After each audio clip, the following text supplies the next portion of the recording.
दाद देनी पड़ेगी भाई, क्या सवाल लेके गए हैं, क्या स्क्रिप्ट लेके गए हैं। इनके लिए करण, करण इनके लिए विनर है जो 1.5 महीने बाद जागा है। यहाँ यूट्यूब पे भी जो 2 दुकानें चल रही हैं वो भी करण को ही क्लियरली बोल देते हैं बिना किसी शर्म के, बिना किसी झझक के, कि करण विनर है जो 1.5 महीने बाद जागा है, जिससे लगातार संपर्क में है बिग बॉस। करण ये, करण वो, करण ये, करण वो। कितनी लाइमलाइट, जब भी वो बोलेंगे करण को तो उस पर फोकस आएगा ही आएगा कैमरे का। तो इनको कैसे उसमें विनर दिख रहा है, उसको 6-7 लोग लगे हैं जगाने के लिए। करण इनसे बच के रहना, करण तुम्हारे जोक्स ये समझ नहीं पा रहे हैं, करण जो तुम वन लाइनर मारते हो बी केयरफुल ब्रो, ये बहुत, तेरे आसपास जितने भी हैं ये सांप हैं, सब तुझे डसना चाहते हैं। फराह खान जो आई थी, एक काम करती फराह, इसको ना एक चारों तरफ एक लेयर लगवा देती, ग्रिल लोहे की, इतना प्रोटेक्ट करके जा, फिर इसको इतना डर लग रहा है कि अरे इसको कोई टच ना कर दे, सबके हाथों में जहर हो सकता है, इन्फेक्शन ना हो जाए इसे, इतनी ज़्यादा मतलब इसको वो दिखाया जा रहा है। कहाँ से इन लोगों को इसमें विनर दिख रहा है, मुझे ये समझ नहीं आ रही। मतलब हम भी बिग बॉस देख ही रहे हैं। यही कहूँगा दोस्तों कि इन लोग, मतलब पैसा बोलता है सिंपल, मैं अगर मैं कहूँ कि पैसा अगर जिसे दे दो और उससे जो मर्जी बुलवा लो, एक अपना वो भी होता है पॉइंट ऑफ व्यू, एक सोच भी होती है। ये जो बोल रहा है रिपोर्टर, विवियन को अगर ट्रॉफी मिलती है, जस्टिफाई कैसे, पहले दिन से आदमी एक्टिव है, पहले दिन से आदमी कंटेंट दे रहा है। 5 ऐसी चीज़ें बताऊंगा जो कि वो डिज़र्व करता है ट्रॉफी, और 5 ऐसी चीज़ें बताऊंगा जो अनडिज़र्विंग ये करण को बोल रहे हैं कि ये ट्रॉफी डिज़र्व करता है। विवियन कभी बिलो द बेल्ट नहीं गया, गंदी जुबान का इस्तेमाल नहीं किया, बाहर किसी के प्रोफेशन का उसने मजाक नहीं उड़ाया। चौथा, उसकी फैमिली पे अटैक हुए, उसे तोड़ने की इतनी भरपूर कोशिश की गई कि तुझे बाहर देख रहे होंगे, तुझे अंदर देख रहे होंगे। ये 5 चीज़ें हैं जिसकी वजह से वो डिज़र्व करता है।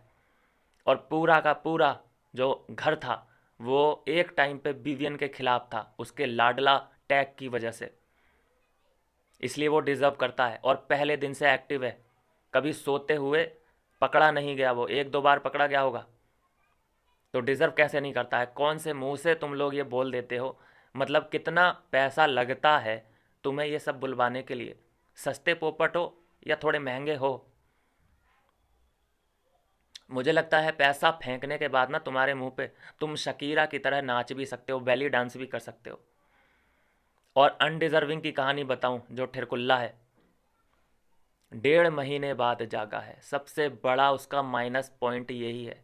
क्या किसी ने इस बारे में बात करी उससे, किसी ने उसे रियलाइज कराने की कोशिश करी। ये वाइल्ड कार्ड जैसे ट्रीट कर सकते हो आप इसको, ये वाइल्ड कार्ड एंट्री थी। 1.5 महीने बाद ये जागा है तो ये कैसे डिजर्विंग हो गया भाई।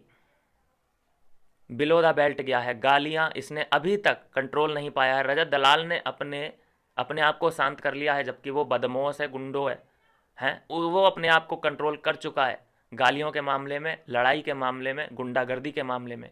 लेकिन इसका लास्ट वाला ही देख लो टास्क, और अभी एक टास्क और करा दो ना, इसके मुंह से गालियां और ऐसे ऐसे जो खिंचता है ना ये, वो ना निकल के आ जाए इसके अंदर से। गालियां दी हैं, 1.5 महीने बाद जागा है, इसको फेवरेटिज्म, इसको फेवर मिल रहा है। 3-4-5-6 लोग आए हैं इसे जगाने के लिए, इसका फेवर करने के लिए, और मीडिया भी इसकी कहीं ना कहीं फ़ैन दिखाई दे रही है। जो वो पूछ रही है ना, चुगली आंटी, ये सब वर्ड किसके हैं, ये बाहर जो 2 दुकानें लगी हुई हैं, ये उन्हीं की भाषा है। ये ईविल ईशा, ये भी उन लोगों की ही भाषा है। इस कमेंट बॉक्स में, इस वीडियो के कमेंट बॉक्स में कोई ईविल ईशा लिखता है, चुगली गैंग लिखता है, तो समझ जाओ दोस्तों कि वो 2 दुकानों में सामान खरीद के तब यहाँ पे आया है।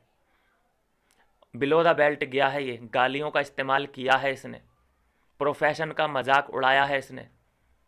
जब इसने अविनाश को कहा था कि तू इस शो में सबसे ज़्यादा टिका है, नहीं तो अदरवाइज़ तू किसी भी और प्रोजेक्ट, तूने इससे ज़्यादा लंबा प्रोजेक्ट तेरा चला ही नहीं है, ये है इसका। और 4-5 और भी हैं, जैसे ये बाथरूम के अंदर, कंबल के अंदर दंगल, बिना किसी ऑफिशियल रिलेशनशिप के इसने अंदर पता नहीं क्या किया है, जो कि एग्जस्ट फैन बंद हो जाता है बार बार। और लोग इसको बोल रहे हैं कि ये डिजर्विंग विनर है। वाओ। ये चाहत पांडे बोल रही है बाहर निकल के कि मैं किसे देखना चाहती हूँ विनर, करणवीर मेहरा और चुम को। मतलब रजत दलाल को भी अगर ये बोल देती तब भी लगता कि हाँ भाई चलो ठीक है, लेकिन करण को बोला है इसने। वाह। तो ये जो सवाल पूछने वाला मीडिया कर्मी है, ये सवाल पूछ रहा है भिवंडी सेना से कि तुम जीत भी जाओ, तुम स्टैंड नहीं लेते हो। भाई तू कौन सी दुनिया से आया है, कहाँ से आया है, तू अपना स्टैंड तो देख ले, तू कहाँ पे स्टैंड कर रहा है। 180 देशों में जो तू स्टैंड कर रहा है वो 159 पे कर रहा है। तू टॉप 100 में भी नहीं है। अपना रैंक देख ले पहले, सवाल पूछ रहा घटिया इंसान।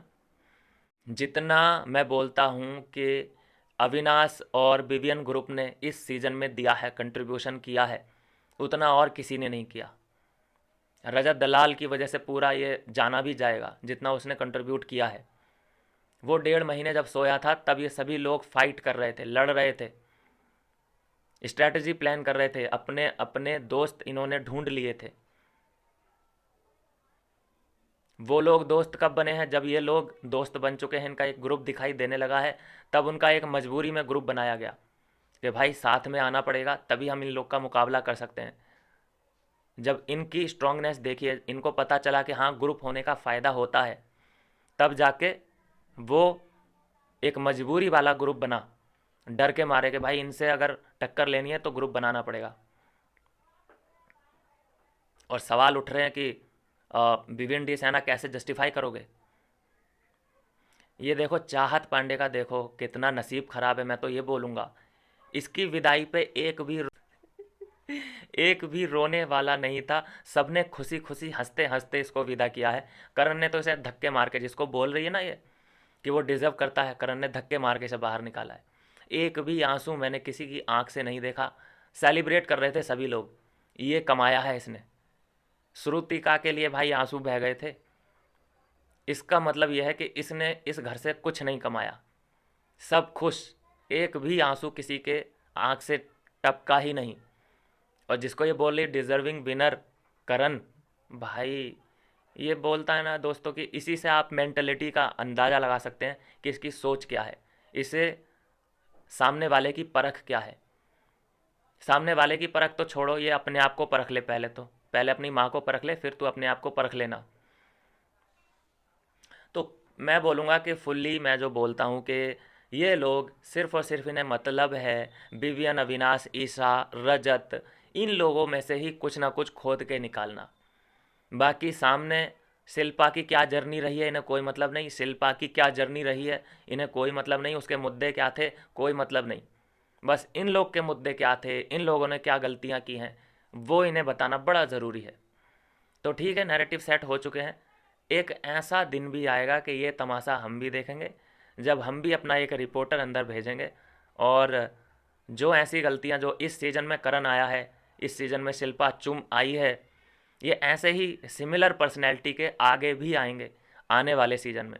तो ऐसा भी दिन आएगा कि अपने भी रिपोर्टर होंगे अंदर, और फिर हम भी एक स्क्रिप्ट देंगे कि इन लोगों से ये सवाल ज़रूर पूछना कि तुम्हें क्यों याद किया जाएगा, क्या है तुम्हारा इस घर में योगदान। ये तमाशा हम भी देखेंगे किसी ना किसी दिन।